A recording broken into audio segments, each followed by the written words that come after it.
We have really great sponsors like EH Financial. Sponsor us and we will promote you on the show too. Now, on to the Morning Buzz. We're going to chat a little bit about the JonBenet Ramsey situation in the family, how they want to sue CBS for suggesting that the brother, Burke Ramsey, might have been the killer for his sister, JonBenet.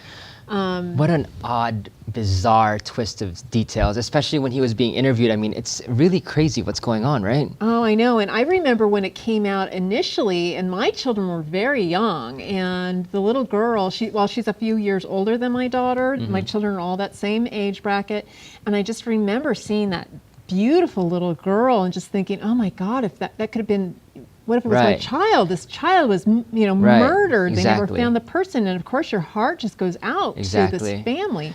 And then you see the creepy pictures of how we subjectify these children. And she has these, it's one thing to have the makeup and all the hair and, you understand it's pageant. The Elvis and that's cape, a little right? bit different. Yeah, the cape came out and it's the wings and she's got that kind of, it's creepy. Right, and the weirdest thing is that this child was murdered 8 hours, right? They've reported her missing, and they found her in the basement.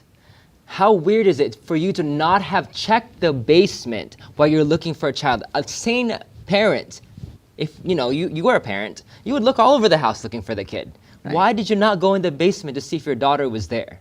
Well, there are a lot of really odd things within the whole cast of characters and even some of the responses. It's interesting how you get some of the psychologists in now and they're discussing some of the responses or non-responses, or the facial expressions. And quite frankly, the son is a little different. And I can't tell if I noticed that too. If he seems a bit emotionally disturbed. And I think they were even saying that the parents even kind of pulled him in more from the spotlight, so he may have been more isolated than he would have been normally growing up.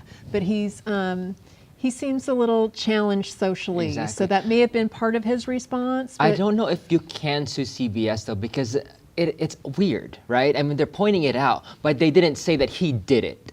So is it something that you could sue CBS for?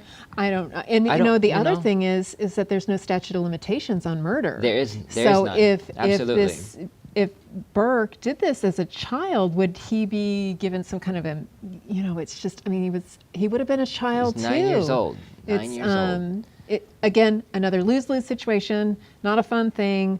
A child was lost. Now another child's potentially now grown man being I just don't think you can blamed, not say that he didn't do it. So Right. Well, coming up, we have a great story about hope and all kinds of wonderful support. It's dedicated to the women. It's Hope Bloom Again Foundation. It's dedicated to the women going through economical and medical challenges. That's right. Dr. Lois Frankel will join us. She is the president of the organization, and she will tell us a little bit more about Bloom Again next.